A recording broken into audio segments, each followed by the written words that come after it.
আসসালামু আলাইকুম দর্শক। রকস্টার নিয়ে দর্শকদের এক্সপেকটেশনের বারুদটা উপরের দিকে বাড়ছে। রকস্টারের খুব বেশি আপডেটও আসছে না। দর্শক ওয়েট করছে কিছু একটা আসুক, যেটি নিয়ে দর্শকেরা, বিশেষ করে সাকিবিয়ানরা নিজেরা মাতামাতি। আজকে রকস্টার নিয়ে আপনাদের সঙ্গে কিছু আলাপ করব। বিভিন্ন সোর্স থেকে শুনতে পেলাম 70% কাজ শেষ হয়ে গেছে রকস্টারের। ভালো কথা। কুরবানির ঈদের আর খুব বেশি বাকি নাই। রোজার ঈদ থেকে কোরবানির ঈদ 2.5 মাসের মতো সময় থাকে। এর মধ্যে 1-1.5 মাস তো চলেই গেছে। আগামী যে কয়টা দিন আছে, শুটিং শেষ করে কিছু দিন সময় তারা পাবে হাতে রকস্টারের প্রমোশন করবার জন্য। তবে ফার্স্ট যে প্রমোশনটা খুব শিগগিরই আসতে চলেছে, সেটি হচ্ছে একটি অ্যানিমেশন টিজার। এই প্রথম কি বাংলাদেশে কোনো অ্যানিমেশন টিজার আসছে? অ্যানিমেশন টিজার মনে পড়ছে না, যাই হোক। তো এই অ্যানিমেশন টিজার বানানোর জন্য আজমান রুশোর টিম কয়েকজন কার্টুনিস্ট এবং অ্যানিমেটরকে নিয়োগ দিছে।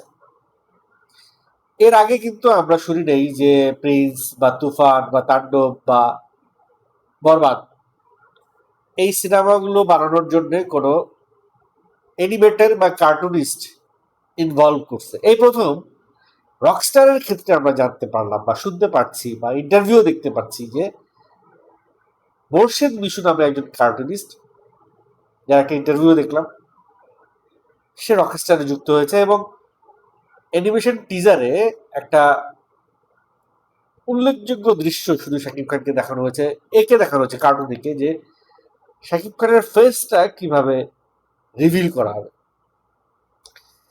এবং শাকিব খান সেই অংশটুকু দেখে যে রিয়াকশনটা দিছে ইনস্ট্যান্ট, সেটা হচ্ছে, আল্লাহ তোমরা এটা কি করছো, আল্লাহ তোমরা এটা কি করছো।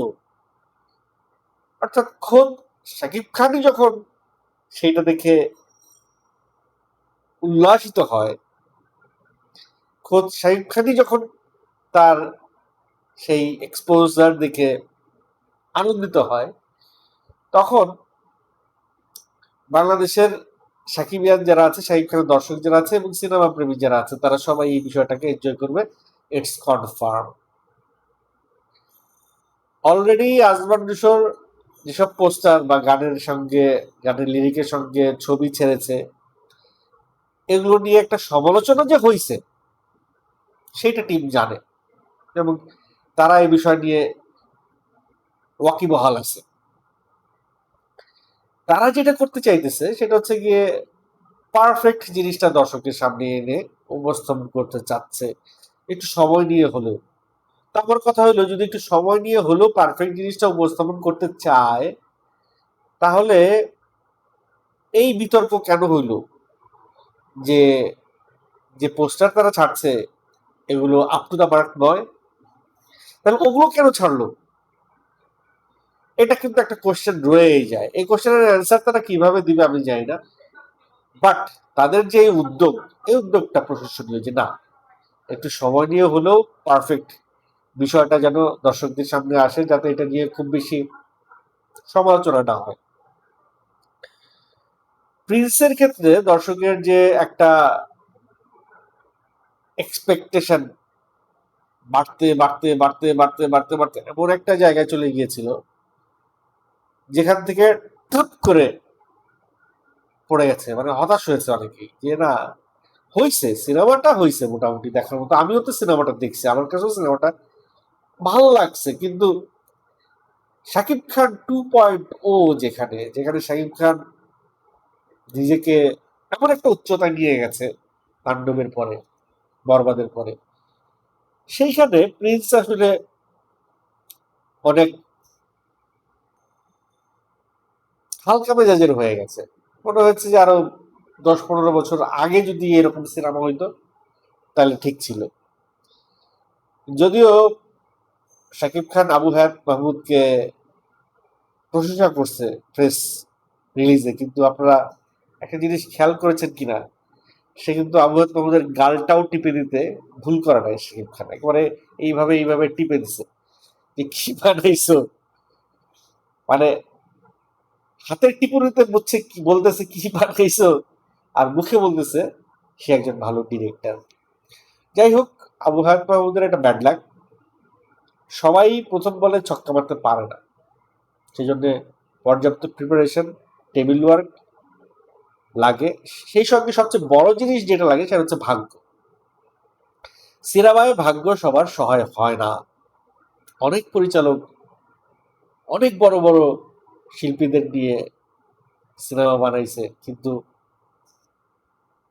সিনেমা হিট করাতে পারেনি, হিট মানে ব্যবসা সফল করাতে পারেনি। তো আবু মাহমুদকে পরীক্ষা দিয়ে আসতে হবে আবারও, দু একটা সিনেমা তার হিট করায় আসতে হবে শাকিব খানকে নিয়ে নেক্সট প্রজেক্ট বানাইতে হইলে, অর্থাৎ তাকে প্রমাণ করে আসতে হবে যে না, he can do it. So এই প্রেসিডেন্সিয়াল প্রসঙ্গে এই কারণেই আনলাম যে জাস্ট ইমিডিয়েটলি আবু মাহমুদের সঙ্গে যে ঘটনাটা ঘটে গেল, আজমাইন রুশো সেই জায়গা থেকে নিজেকে সাবধান করবার জন্য বা নিজে সাবধান হবার জন্য কতটুকু প্রস্তুতি নিয়েছে। আজমান রুশোর এই প্রস্তুতিটাই সামনে তার কাজের ফলাফলের দিকে। শাকিব খান যেহেতু তার কাজে এখনো পর্যন্ত সন্তুষ্ট, সময় মতো কাজটা আজমান রুশোরা শেষ করতে পারছে, প্রমোশনের জন্য আজমান রুশোরা সময় পাচ্ছে, নতুন কিছু একটা করার চেষ্টা আজমান রুশোরা করছে। মানে আমি সবচাইতে বেশি এক্সাইটেড ওই জায়গাটায় যে না, আজমান রুশো এবং তার team is trying to do something new. Yes, something new, যেটা এখন পর্যন্ত বাংলা সিনেমায় আমরা দেখিনি, এটলিস্ট শাকিব খানের সঙ্গে এরকম কোনো ঘটনা আমরা এখনো দেখিনি। So this is what I am expecting from আজমান রুশো, যে এই জায়গায় ছেলেটা খেলে দিবে। হয় সিনেমাটা দুর্দান্ত লেভেলের কিছু একটা করে ফেলবে, না হয় সিনেমাটা মুখ থুবড়ে পড়বে। মানে হয় না যে খুব বেশি এক্সপেরিমেন্ট করতে গেলে হিতে বিপরীত হতে পারে, তবে ভালোটা হওয়ার সম্ভাবনা বেশি, যেহেতু শাকিব খান নিজে প্রত্যেকটা বিষয়, প্রত্যেকটা সেগমেন্ট, প্রত্যেকটা আসপেক্ট নিজে তদারকি করছে, নিজে ইনভলভ এটার সঙ্গে শাকিব খান, এবং সময় তাদের সহযোগিতা করছে, অর্থাৎ পরিস্থিতি এবং পরিবেশ তাদের অনুকূলে। সো রেজাল্টটা ভালো হওয়ার কথা, বাদ বাকি আমরা ওয়েট করছি। একটা ডিফারেন্ট টাইপের টিজার পাবো খুব শিগগিরই, কবে পাবো জানি না। তারা কাজ শুরু করে দিয়েছে, হয়তো কাজটা শেষের পথে, মানে সিনেমার শুটিং শেষ হওয়ার আগে সম্ভবত টিজারটা তারা ছেড়ে দিবে, animation teaser. So let's hope for the best.